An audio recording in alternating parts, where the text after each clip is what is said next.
Hi, Erez. It's awesome to see you again. I wanted to get you on because we are 3 days in now to the Google Ad Tech Remedies antitrust trial. This is the Google's already a monopolist in ad tech. That's already been decided, and now a judge is deciding what to do about it. And both sides are offering up their data, and we're starting to get some interesting information. We are seeing that the Department of Justice wants to see parts of the Google ad system made publicly available or made open source. They want the ad supply or the ad demand coming out of AdX made available to everybody. They want the data that sits in Google Ad Manager and DFP made available to everyone. They don't want 36 cents on the dollar to be charged to everyone for Google's services. Now, you worked in Google for how long? In what part of the business were you in?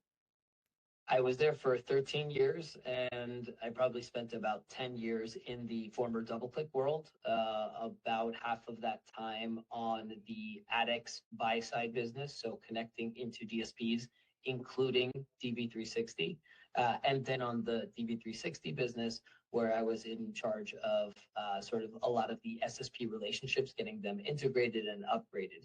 Right. So you've seen a lot of the inside of this business. Are you surprised that we're in an antitrust trial? I know we've spoken about this a bit before. Are you surprised that we're here?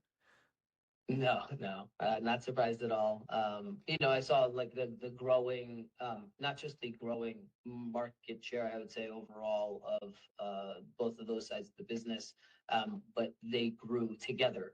So AdX grew because DV360 became the biggest buyer, dominant buyer on AdX, and vice versa. DV360, most of their growth happened to be on AdX as well for much of that time period. And a lot of the evidence has been that you add Google's search data onto that as well, and Google's search reach, and YouTube's data, and YouTube's reach.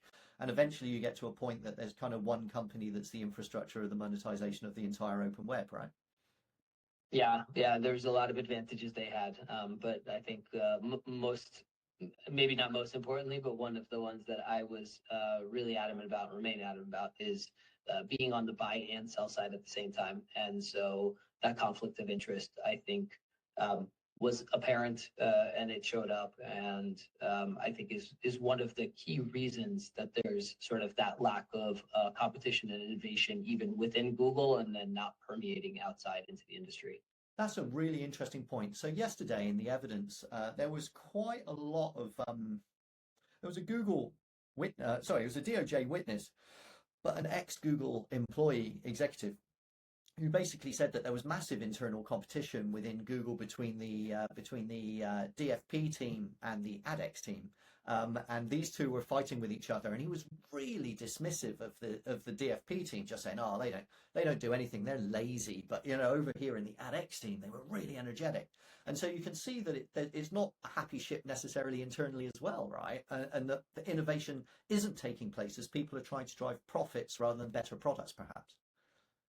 Yeah, I mean, there was plenty of internal competition, but at the end of the day, if one product needed to make a change and that change would have hurt another product in a meaningful way, Google sort of became this vetocracy where it was impossible to push forward something if it was going to hurt another side of the business, unless it escalated to a really high level to somebody that sort of oversaw both of those different products. And then sort of looking across buy and sell side, there were very few people that oversaw both of those businesses. And so it had to be something really massive to overcome a revenue hurting feature.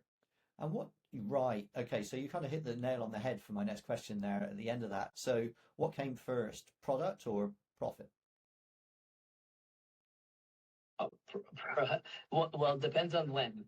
I think there was a time, and I saw this because I pushed forward for things that I saw were unhealthy in the short term for for Google.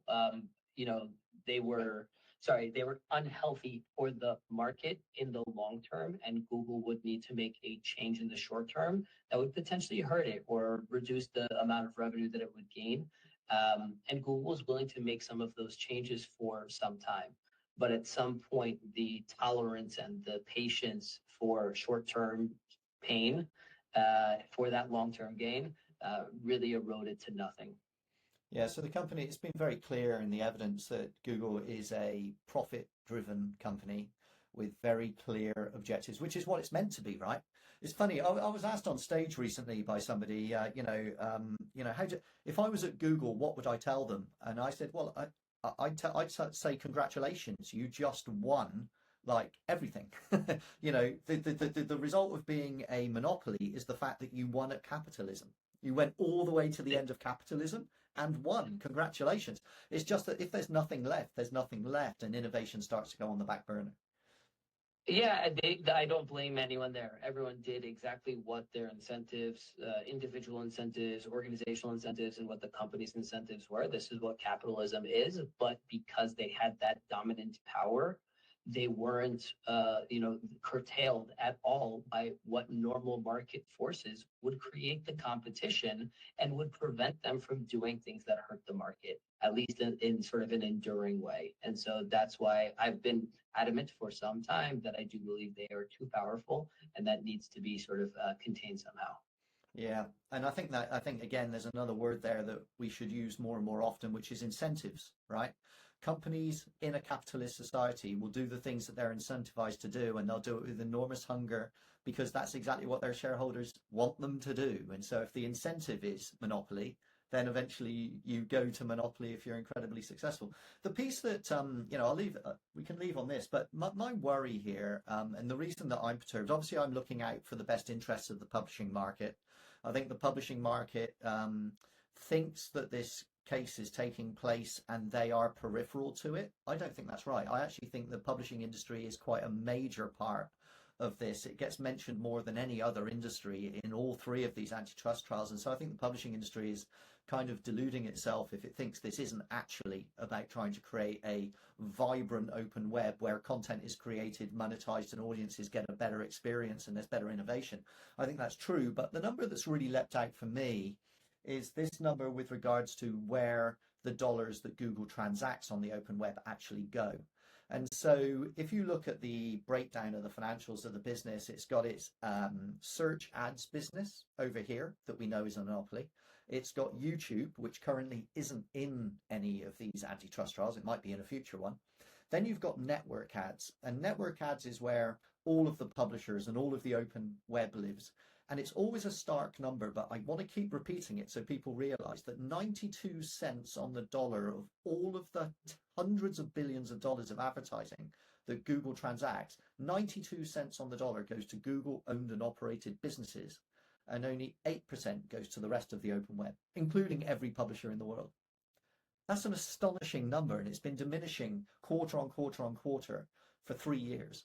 And so that's the piece that I hope people go away at the end of this and realize that the entire open web only gets 8 cents on the dollar of the advertising on the open web that Google controls, which is quite astonishing.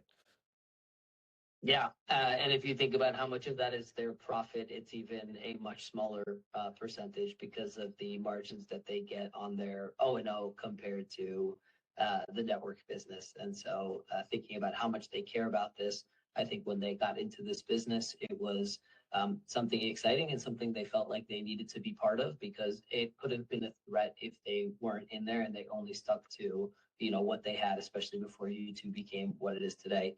And so now that they know it's not that big, and I think now they're much more willing to let it die, especially if they think they can let it die for everyone at the same time. Let it die or let it go. Maybe this is the piece that they're happy to see divested. They're not interested in that space. And to your point on profit margin, you're absolutely right. So if you take an ad dollar and you put it on search, okay, then basically you got no one else to pay, right? That's your money. And if you take an ad dollar and you put it on YouTube, guess what? It's your dollar. You get to keep that money.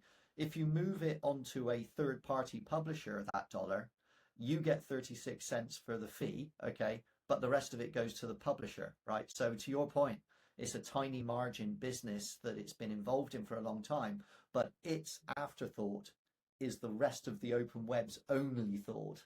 And that's when this disparity, this balance of power starts to struggle.